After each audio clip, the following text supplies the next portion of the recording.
11 जून को बिहार के पूर्व सीएम लालू प्रसाद का जन्मदिन मनाया गया, लेकिन इस पर भी कोरोना का असर दिखा। रिम्स में इलाज करा रहे लालू के परिवार के लोग वीडियो कॉल से जुड़े और फिर लालू प्रसाद के जन्मदिन का केक भी काटा। वीडियो कॉल से ही सही, अपने परिजनों से मिलकर लालू प्रसाद खुश नजर आए। अपनी बेटियों से बारी बारी से बात भी की। दोनों को ऐसे खिला देते हैं। हालांकि केक काटे जाने को लेकर जेल मैनुअल पर सवाल भी खड़े हो रहे हैं। चारा घोटाले में सजा काट रहे लालू को कई बीमारियां हैं, जिसका इलाज रिम्स में चल रहा है।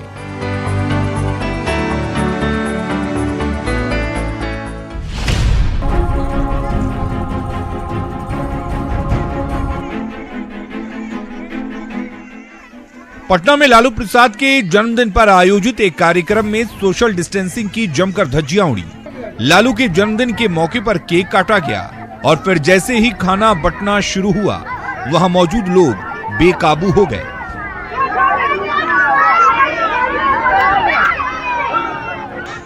और खाने के लिए मारामारी शुरू हो गई। लोग एक दूसरे पर ही टूट पड़े।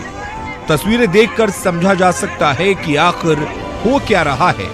अब इनको आखिर कौन समझाए कि कोरोना को ये पता नहीं है कि ये खुशी मना रहे हैं।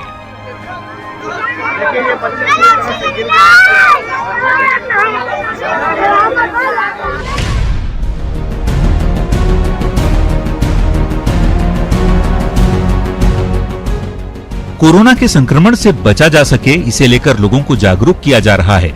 शहरों में अधिकारी लोगों को सोशल डिस्टेंसिंग का पाठ पढ़ा रहे हैं, लेकिन कोडरमा में कोरोना महामारी पर अंधविश्वास भारी पड़ता दिख रहा है। चंदवारा के उर्वा पंचायत में कोरोना से गांव और इलाके को सुरक्षित रखने के लिए आषाढ़ी पूजा के नाम पर बकरे की बलि दी गई, लेकिन इस दौरान सोशल डिस्टेंसिंग की ऐसी धज्जियां उड़ाई गई कि महामारी को भगाने की जगह लोग इसे दावत देते ही दिखे।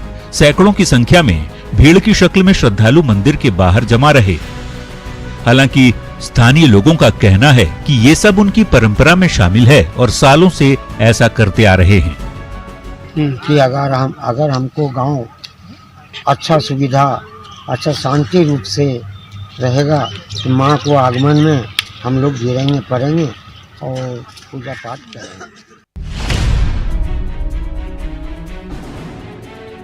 अब जरा मुंगेर की तस्वीरें भी देखिए। अनलॉक 1 के दौरान दुकानों के शटर खुल गए। कल तक वीरान रहने वाली सड़कों पर सब्जी और फल विक्रेताओं की भरमार है, लेकिन कहीं किसी को कोरोना वायरस के संक्रमण की चिंता नहीं है। ये हाल तब है जब 200 से ज्यादा पॉजिटिव मामले के साथ मुंगेर बिहार में चौथे स्थान पर है। एक नंबर ट्रैफिक से लेकर पूरब सराय, कौड़ा मैदान, हॉस्पिटल रोड सब्जी विक्रेताओं और फल विक्रेताओं से पटा पड़ा है। ऐसे में उमड़ रही भीड़ और लोगों की लापरवाही ने प्रशासन की चिंता बढ़ा दी है।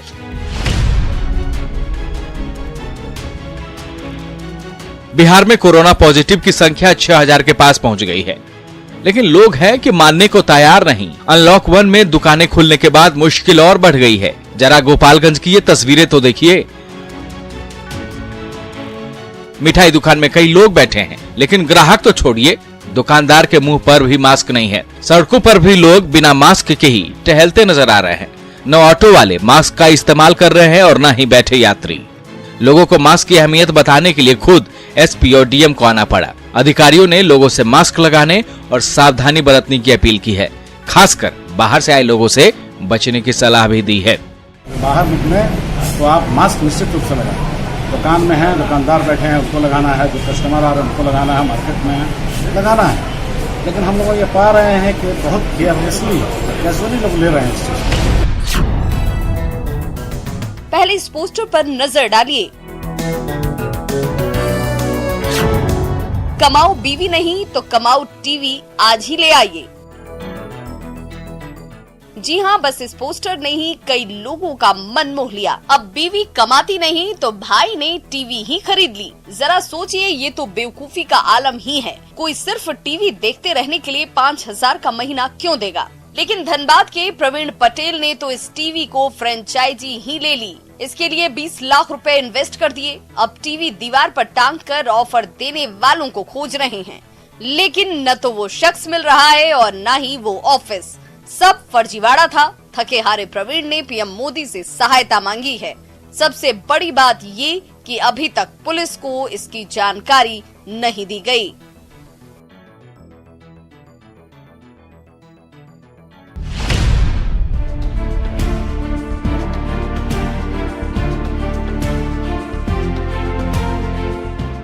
दूसरे शहरों की तरफ देवघर में भी हजारों मजदूरों ने घर वापसी की है। ऐसे में इनके लिए रोजगार की व्यवस्था प्रशासन और सरकार के लिए एक बड़ी चुनौती है। लेकिन आर्थिक तंगी झेल चुके इन मजदूरों के चेहरे पर खुशी लौटने वाली है। सरकार ने कई रोजगार परक योजनाओं को हरी झंडी दे दी है। अब देवघर नगर निगम ने भी इसको लेकर काम शुरू किया है। निगम ने मिशन में पहले 1200 से ज्यादा श्रमिकों के लिए आवास की मंजूरी दी है, जिसमें बिजली और पानी मुफ्त दी जाएगी। बाद में इन सबको काम भी उपलब्ध कराया जाएगा। मिशन मोड में हम लोग लगभग 1250 प्रधानमंत्री आवास योजना का, शहरी आवास योजना का नींव खुदाई का कार्यक्रम करा रहे हैं।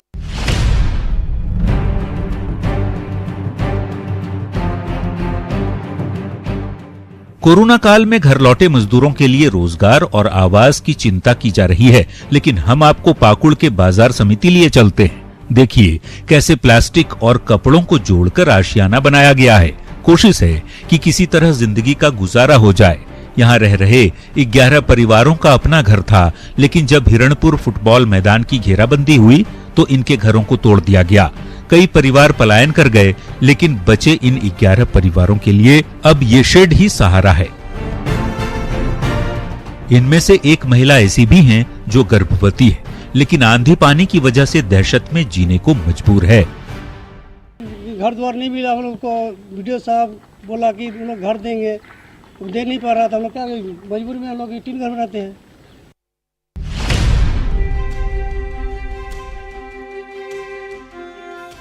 अनलॉक 1 में लोगों की जिंदगी पटरी पर लौटने लगी है। 3 महीने से बंद मधेपुरा के सिंहेश्वरी मवेशी हाट को भी गुरुवार को खोल दिया गया।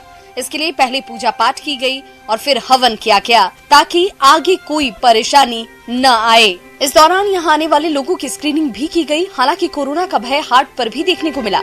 बहुत ही कम संख्या में लोग पशु लेकर यहाँ पहुँचे, लेकिन संवेदकों का मानना है कि जल्द ही रौनक लौटेगी। मवेशी हाट बंद था और यह 2020 का यह पहला हम लोग कोरोना के चलते जो पूजा पाठ किए और साल का पहला दिन है।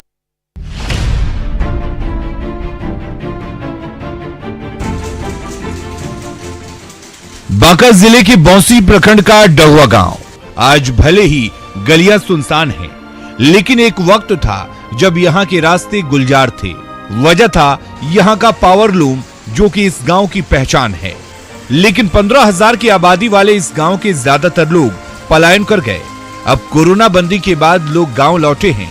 कुछ पावर लूम फिर से शुरू हो गई है, लेकिन वहां काम करने वालों की संख्या आज भी कम है। लोगों की मांग है कि सरकार मदद करे तो फिर ये व्यवसाय गुलजार हो सकता है। धागा महंगा आ रहा है और माल सस्ता बिक रहा है, इस वजह से हम लोगों का बहुत परेशानी हो रहा है। मुनाफा भी नहीं होता है किसी।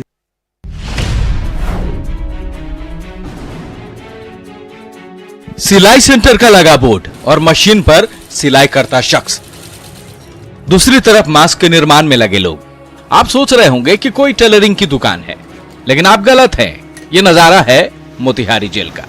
जिन हाथों ने कभी दूसरों की सांसें छीनी थी, अब कोरोना से दूसरों की जान बचाने की जुगत कर रहा है।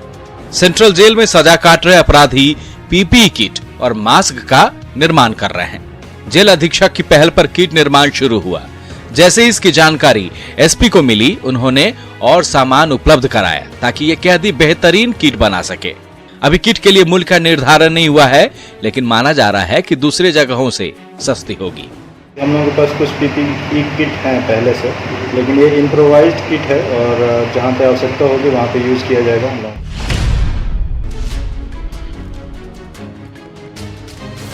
कोरोना महामारी से पूरी दुनिया जूझ रही है।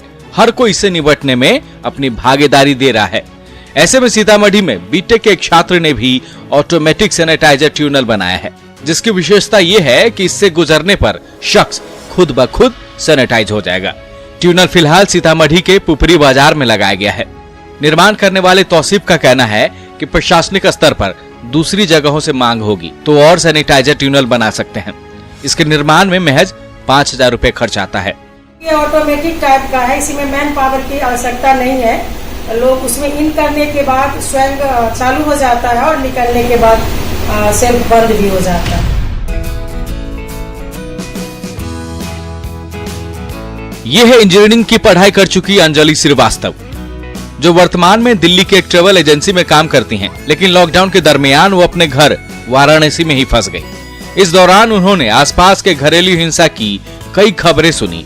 फिर क्या था, अंजलि ने कुछ ऐसा करने का सोचा जो दूसरों से अलग था। पूरे 1 महीने की वेतन से घर में रखे कबाड़ से एक सेफ्टी डिवाइस बना दिया जो महिलाओं की सुरक्षा के लिए कारगर है।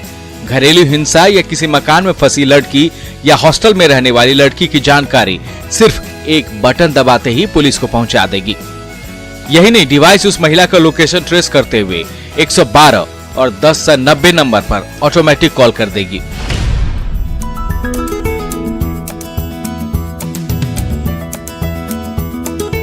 कोरोना के बढ़ते मामले लोगों की चिंता बढ़ा रहे हैं। ऐसे में हर तरफ इसको लेकर खोज जारी है। IIT गांधीनगर के प्रोफेसर ने वेस्ट वाटर में इस पर रिसर्च किया है, जिसमें ये जाना जा सकता है कि किसी इलाके में वायरस के संक्रमण की स्थिति क्या है। कोरोना वायरस का पता वहां के वेस्ट वाटर की जांच से पता चल जाएगा। इससे किसी इलाके में संक्रमण फैलने से पहले रोका जा सकता है। प्रोफेसर मनीष इस शोध को जल्दी ही सरकार को भेजने वाले हैं। कोरोना वायरस के जीन को डिटेक्ट करना है वेस्ट वाटर में, और उससे लोडिंग का पता चलता है कि कितने लोगों के मलमूत्र से ये वेस्ट वाटर में आ रहा है।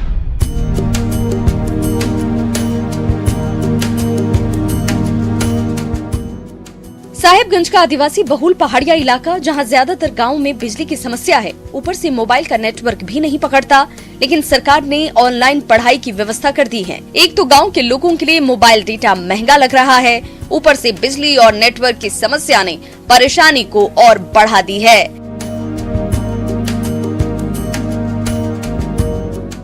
ऐसे में ज्यादातर बच्चे पढ़ाई नहीं कर पा रहे। कुछ के घरों में स्मार्टफोन है तो नेटवर्क के लिए उन्हें घर से दूर पेड़ों के पास जाना पड़ता है। अब सवाल है कि स्कूल कब खुलेंगे, पता नहीं, तो फिर पढ़ाई हो तो कैसे हो। माइंड रिफ्रेश नहीं हो पाता उससे, जैसे कि सामने बैठ के होते हैं टीचर लोग से, और फिर भी उतना वीडियो पे क्लियरिटी समझ नहीं आता है जिस तरह की टीचर के साथ बैठ के करते हैं।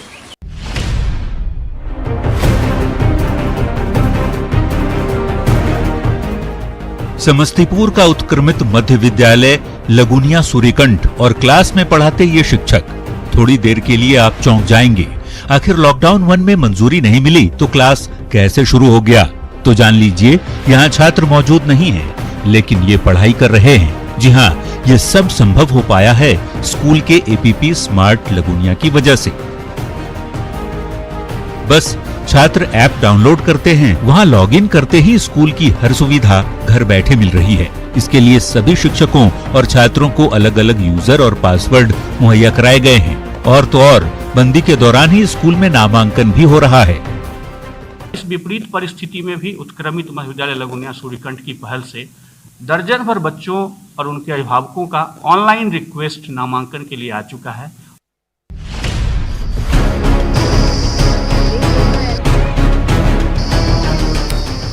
कोरोना संकट के दौरान कई लोगों का रोजगार छिन गया। ऐसे में प्रदेश से लौटे मजदूरों पर पीएम की अपील का असर दिख रहा है। चाईबासा लौटे मजदूर अब स्वरोजगार में जुट गए हैं। बड़ी संख्या में लौटे प्रवासी इन दिनों क्वारंटीन पीरियड पूरा करने के बाद हल बनाने में जुटे हैं। खेती के मौसम को देखते हुए हल की मांग बढ़ गई है। ऐसे में खुद लकड़ी काट कर ला रहे हैं और हल बनाने में जुट गए हैं। यहाँ सब कुछ जुगाड़ तकनीक से चल रहा है। लोहार की भट्टी की जगह लोग पुआल जलाकर ही लोहे गर्म कर रहे हैं। स्वरोजगार से फिलहाल काम भी मिल रहा है और कुछ कमाई भी हो जा रही है। पहले लोहार लोग काम करता था, तो अभी खुद जो है अपने लोहार का काम कर रहा है। पैसा नहीं है उसके पास, तो उससे रोजगार कर रहे हैं।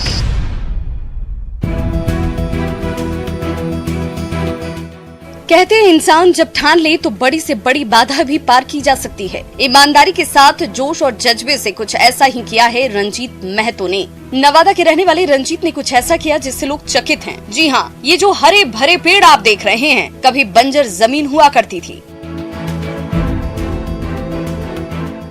लेकिन कौवा-कौल के कई जगहों पर इन्होंने पेड़ लगाकर पर्यावरण बचाने में अपना योगदान दिया है। इसमें मुश्किलें भी कम नहीं आई। हर दिन कई किलोमीटर साइकिल से पानी ढोना पड़ा, बारिश और धूप में पौधों की सेवा करनी पड़ी, लेकिन लगन का फल अब दिखने लगा है।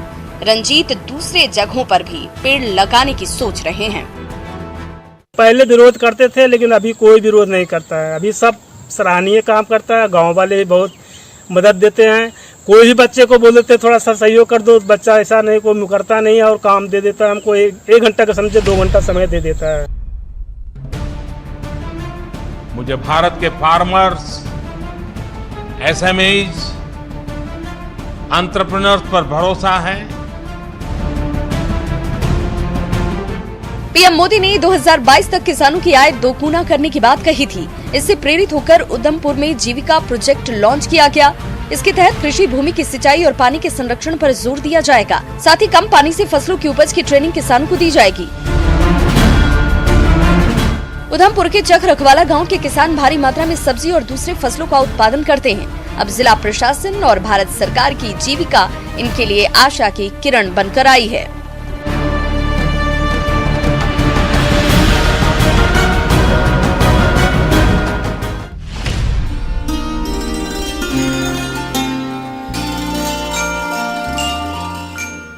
उम्र एक दिमागी ख्याल है, अगर आप विचार नहीं करते तो कोई फर्क नहीं पड़ता। वैसे भी कहते हैं उम्र, अनुभव और ज्ञान जब तीनों साथ साथ बढ़ते हैं आनंद का अनुभव होता है। इसको सच कर दिखाया है दुर्गा प्रसाद चौधरी ने। 72 साल के दुर्गा कई सालों से कलाकृतियों का निर्माण कर रहे हैं, जबकि कभी कहीं से कोई ट्रेनिंग नहीं ली। सरायकेला जिले के गम्हरिया प्रखंड के रहने वाले इस बुजुर्ग ने कोरोना की विपदा पर तो एक चालीसा ही लिख डाली है। साथ ही सोशल डिस्टेंसिंग से लेकर तमाम नियमों के लिए भी चित्र बनाए हैं। दुर्गा को इतने सारे प्रमाण पत्र मिले हैं कि पढ़ने में ही घंटों लग जाएं। ट्रेनिंग के बिना, कॉलेज के, हमारे माइंड में जो भी आते गया हम अपने आप को करते चला गया।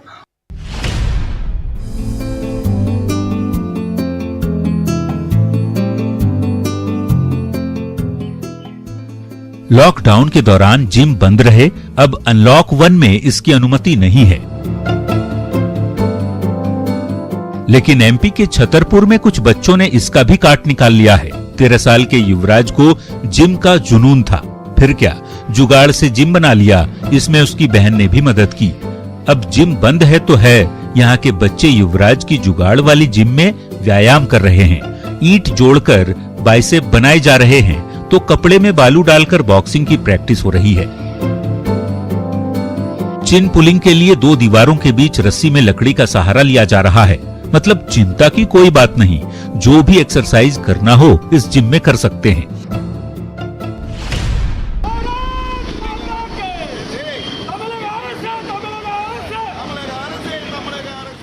अनलॉक 1 के दौरान लगभग देश भर के मंदिरों के पट खुल गए, लेकिन तमिलनाडु सरकार ने इसकी इजाजत नहीं दी है। 70 दिनों के लॉकडाउन के बाद भी जब भक्तों की मुराद पूरी नहीं हुई तो पहुंच गए मंदिरों के सामने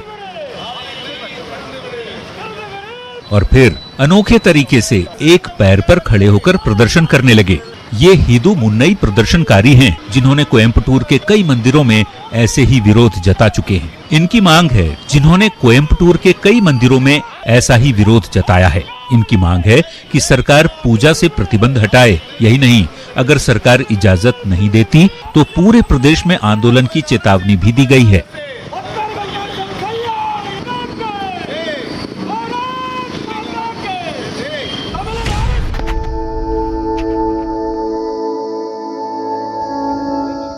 छत्तीसगढ़ के सूरजपुर से भावुक कर देने वाली तस्वीरें सामने आई हैं।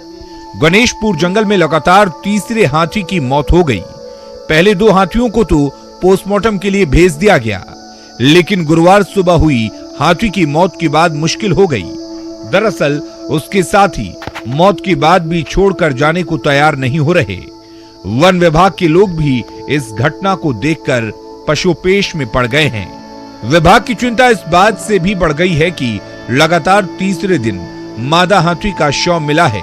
ऐसे में ये किसी शरारती तत्वों की करतूत है या फिर कोई और वजह है।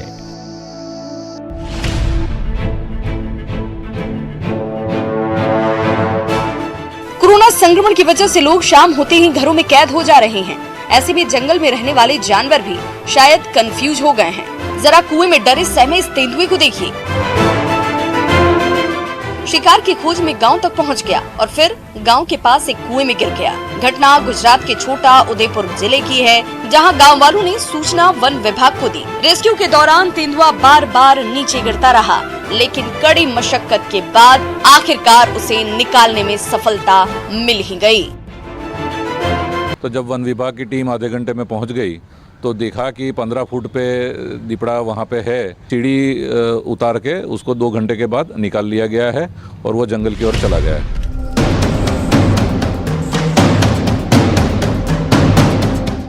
कोरोना काल ने कई खुशखबरी भी दी है। हम जिस खुशी की बात कर रहे हैं वो आई है गिर वन्य जीव अभयारण्य से। गिर में वैसे तो कई जीव जंतुओं का बसेरा है, लेकिन बब्बर शेरों से यहाँ की पहचान है और इन बब्बर शेरों की जनसंख्या बढ़ गई है। जी हाँ, गुजरात की आन बान और शान रहे बब्बर शेरों की तादाद अब बढ़कर 674 हो गई है, जो 5 के मुकाबले 29% है। बब्बर शेरों की बढ़ती तादाद पर पीएम मोदी ने भी ट्वीट कर खुशी जाहिर की। अनलॉक 1 के बाद 5 और 6 तारीख को हुए अवलोकन के बाद ये आंकड़ा सामने आया है।